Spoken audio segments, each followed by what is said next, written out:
And so with that, you won the coin toss, yes? And you have the first question? All right, and here it goes. This is you know what, it's an open conversation, so you don't have a time limit, but you are more than welcome to jump in at any point during the answer period. With due respect, however, we are following some rules of order. Yes, we are. Okay, first question. What are your thoughts on healthcare disparities outside of the hospital, in the community, and what can you do to improve it? Again, what are your thoughts on healthcare disparities outside of the hospital, in the community, and what can you do to improve it? Thank you for that question. First of all, I think there's a disparity on healthcare everywhere on this island, everywhere. And it starts with the people that can't get healthcare because they can't afford healthcare insurance. It's so important to let you know that the most vulnerable in this community have been marginalized. You have people that are in Medicaid that does not have OBGYN at public health. And they are the ones that fall above the line for MIP. So they are the ones that are hit the hardest. We have to figure out how to bring these people together. Perhaps we take the monies that we spent for health insurance from the government, which is about $50 million from the government share. You take $25 million for MIP, take $25 million for Medicaid, and pull it together and figure out how to bring the doctors in and find out how to make the big bang for your buck, so to speak, in healthcare. You cannot allow people to buy into an insurance plan that makes them decide whether to buy food or to pay for that insurance. 300%. 300%. In the United States, the highest I've seen it was Hawaii at 14% increase. The average across the United States was 12.5%.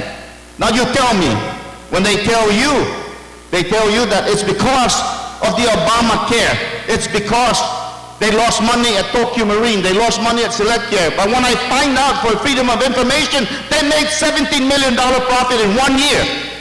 You figure that out. That money should go back to our people. Because it's overcharged. That's the disparity. That is the disparity. Here it is, right here. That's yours. This is the audited financial of Ernst & Young. You want to read it afterwards, you read it. Because when Campillo said on the radio that Tokyo Marine lost money, we lost money, that's why it's so high. Well, here, you eat this. Because you're shoving it down the people's Guam's throat.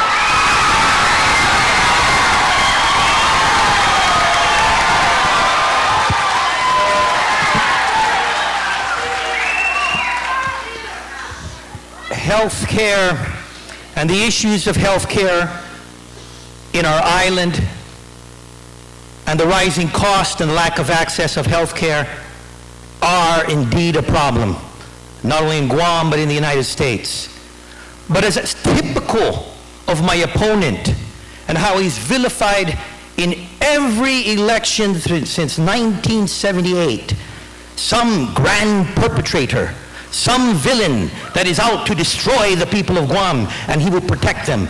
And whether it was Ricky Berdalio, or Tom Adda, or Joe Adda, or Robert Underwood, he's found a new enemy. And it starts with lies. He speaks, and we'll start with the first, decorum. The financial statements from Ernst & Young in Tokyo Marine and Calvo's Insurance. And I'm sure the health chairman who chairs the legislative committee knows the financials because it is open. What they failed to mention to you, my dear people of Guam, in that false advertising, that for Tokyo Marine, which is not Calvo Enterprises, Calvo's Insurance, those total revenues are not just for Guam health care. It is also for private health care all over the island. And I'm sure the health chair realized that it's not only for Guam, but it's for the Mariana Islands. And I'm sure the health care chairman realized, looking at the financial statements, that included property insurance, typhoon insurance, car insurance. Now that I've dispensed with the lie and the falsehood, let us now go into the serious subject of health care for our people. And since we don't have to mention the hospital, since I want to thank the Camacho administration working with me again, my opponent's partner put $6 million into the hospital in his last year. I put in $17 million the next year, $28 million in the final year. Just that help and support from a legislature with the governor got us accredited.